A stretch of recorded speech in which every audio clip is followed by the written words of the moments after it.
जहन दोस्तों, कर्नल साहब का जोश और एक्स सर्विसमैनों में उन्होंने भर दिया, जवा के भर दिया कि आपके शरीर से सिर्फ वर्दी गई है।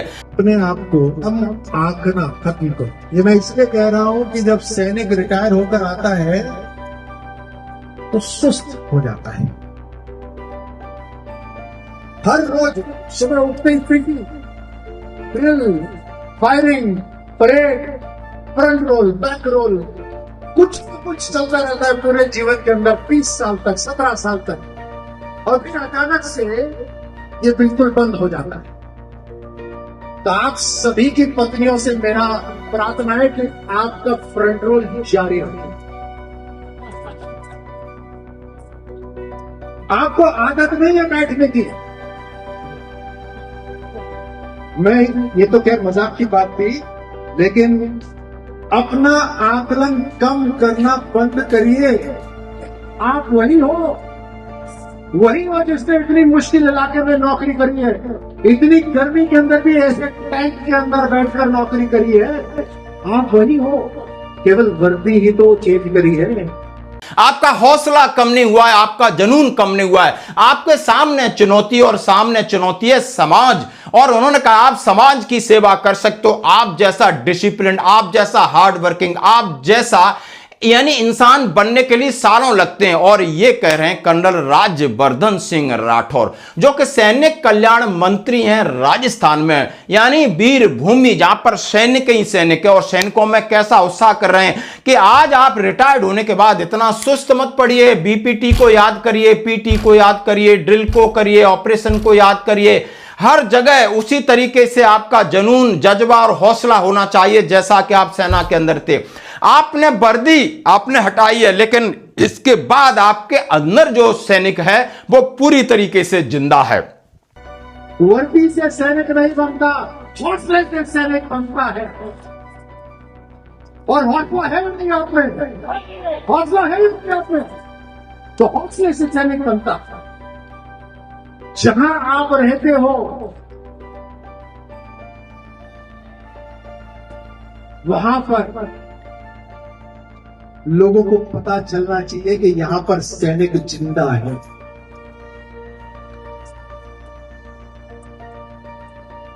वो कहते हैं ना कि जिंदा हो तो जिंदा होने का सबूत भी दो। तो जहां रहते हो युवाओं को ट्रेनिंग दो। अभी सुनने में आता है कि गांव के अंदर ड्रग्स आ गया, नशा आ गया। कैसे आ सकता है? अगर वहां पर डीडवाना के अंदर अगर इतने सैनिक रथ रहते हैं तो डीडवाना के अंदर नशा, ड्रग्स आ ही नहीं सकते। यह आपका संकल्प होना चाहिए। जहां रहते हो वहां बात करो, युवाओं को प्रेरित करो। अरे दंड लगवाओ उनसे अपने साथ, आप उनको अभी भी हरा दोगे, मुझे यकीन है। बेल्ट टाइट रहनी चाहिए और हौसला बुलंद रहना चाहिए। मैं पीटीसी में रहता हूं क्योंकि जैसे यूनुस खान साहब ने बोला ना, मेरी पहचान नेता की नहीं है, मेरी पहचान फौजी की है। तो दोस्तों बड़ी अच्छी बात है कि वेटरन्स को ये संबोधित कर रहे हैं। सैनिक कल्याण मंत्री हैं। ये राजस्थान स्टेट का सौभाग्य है कि आपको सैनिक कल्याण एक मंत्रालय मिला हो, जहां पर एक मंत्री है, और मंत्री वो भी सेना का कर्नल है, और जो कि हर चीज से वाकिफ है। मैं क्यों कहता हूं, 2 इंसिडेंट हुए, वहां पर एक सैनिक की पिटाई हुई, तो सैनिक कल्याण मंत्री कर्नल राज्यवर्धन सिंह राठौर थाने में पहुंच गए थे, एसपी की बाट लगा दी थी, और बात यह लगाई कि आपका तो कंडक्ट हमारे साथ अच्छा नहीं है, तो आपके लोगों का कंडक्ट से ही तो गड़बड़ है, मिसबिहेव करते हो, बातचीत करने का तरीका सही नहीं है, आपको किसी की सुननी नहीं है। तो मैं इस चीज की भूरी भूरी प्रशंसा करता हूं कि इतना इनिशिएटिव, इतना दर्द जानते हो। और जब ये इस तरीके से एक चुटकुले अंदाज में भूतपूर्व सैनिकों को संबोधन कर रहे थे, तो कह रहे थे आप अपने अंदर के सैनिक को मरने नहीं देना, ये सबसे अच्छी चीज है, ये बहुत बड़ी कमाई है जो आपने अब सबको बांटनी है। जहां आप रह रहे हो अपने परिवार में आपने बांटा है, यानी सोसाइटी में बांटिए, ड्रग्स के खिलाफ काम करिए, नशा मुक्ति के लिए करिए, लोगों में अवेयरनेस दीजिए, साफ सफाई की बात करिए, कहीं ना कहीं एकजुट होकर काम करिए। और ये कर भी रहे। वहां बहुत सारे संगठन है जो हमसे जुड़े हैं, लगातार ऐसी रिपोर्ट देते हैं। तो यहां से भी फिट रहना है, यहां से भी फिट रहना है, हर तरह से चुस्त रहना है, आखिरी दम तक, क्योंकि तब तक आपकी कसम जिंदा है। बहुत काम है अभी। भारत के ऊपर अलग अलग तरीके से हमले हो रहे हैं।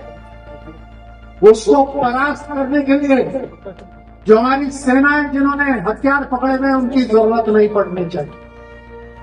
जब हर गांव के अंदर सैनिक है तो गांव मजबूत होना चाहिए। जब हर गांव के अंदर सैनिक है तो लड़कियों के भी हौसले बुलंद रहने चाहिए। मजाल कोई लड़की को कोई छेड़ दे, चौराया पार नहीं होना चाहिए अगर कोई लड़की को गांव में छेड़ दे, ऐसा हौसला रहना चाहिए। हमारी सरकार ने यहाँ पर वैसे तो 1 रैंक 1 पेंशन हुआ, सब चीजें हुई, ECHS हुआ। इस बार केंद्र सरकार ने बजट और भी बढ़ा दिया है ECHS का। आपकी सेवा के अंदर कोई कमी नहीं रहेगी, आपके सम्मान के अंदर कोई कमी नहीं रहेगी। और उसका कारण यही है कि आप आज भी सैनिक हो। राजस्थान सरकार के अंदर भी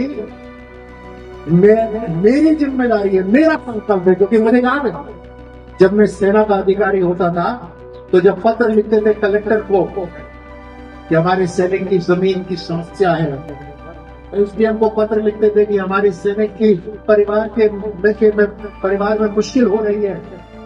मुझे याद उस समय ऐसा लगता था जैसे पत्र पढ़कर वो कचरे के डस्टबिन में डाल देते हैं। मसाले हमारे रहते हुए कोई भी कलेक्टर या कोई भी SDM आपकी चिट्ठी को अगर कहीं कचरे में डाल दे, मरा ले उसको। सबसे पहले काम होगा हमारे पूर्व सैनिकों का। और आप में से बहुत से हैं जो मुझसे मिलते हैं, आप दिखते ही दूर से दिखते ही सैनिक दूर से दिख जाता है ना, दूर से दिखते ही मेरा मन अंदर से खुश हो जाता है। एक पूर्व सैनिक। अब दूसरा स्टेट है उत्तराखंड। वहां पर जोशी साहब हैं सैनिक कल्याण मंत्री। वो नायक फौज से सिपाही या नायक से रिटायर्ड हैं, लेकिन बहुत राजनीति में बहुत आगे तक पहुंचे। अब उन्होंने भी वही है, वो हर जगह जाते हैं, सैनिकों को इकट्ठा करते हैं, सैनिकों की बातें सुनते हैं, सैनिकों के लिए काम करते हैं। उन्होंने एक बार कहा था मेरा जीवन सैनिक से स्टार्ट हुआ था और मैं सैनिक से ही खत्म करना चाहता हूं। वहां भी गए जहां उन्होंने ट्रेनिंग किया, उस बैरक में गए जहां उनकी चारपाई पड़ी थी। और दोस्तों इतना लंबा सफर है। हाँ, अब आपसे हम पूछना चाहते हैं क्या आप हर एक स्टेट में इस तरीके से सैनिक कल्याण विभाग नहीं चाहते हैं? क्योंकि जहां भूतपूर्व सैनिकों की रक्षा सुरक्षा मान सम्मान की जिम्मेदारी हो और ऐसे अधिकारी जो सेवानिवृत्त हैं, जो राजनीति करते हैं, उन्हें उस पद पर मिलना चाहिए ताकि सैनिकों की गरिमा बनी रहे और सैनिक इकट्ठे होकर के कोई भी काम प्रशासन के साथ मिलकर समाज के साथ मिलकर कर सकते हैं। यानी ताकत और जोश जुनून वैसा ही है जैसा कि इन्होंने इस वीडियो में कहा है। धन्यवाद।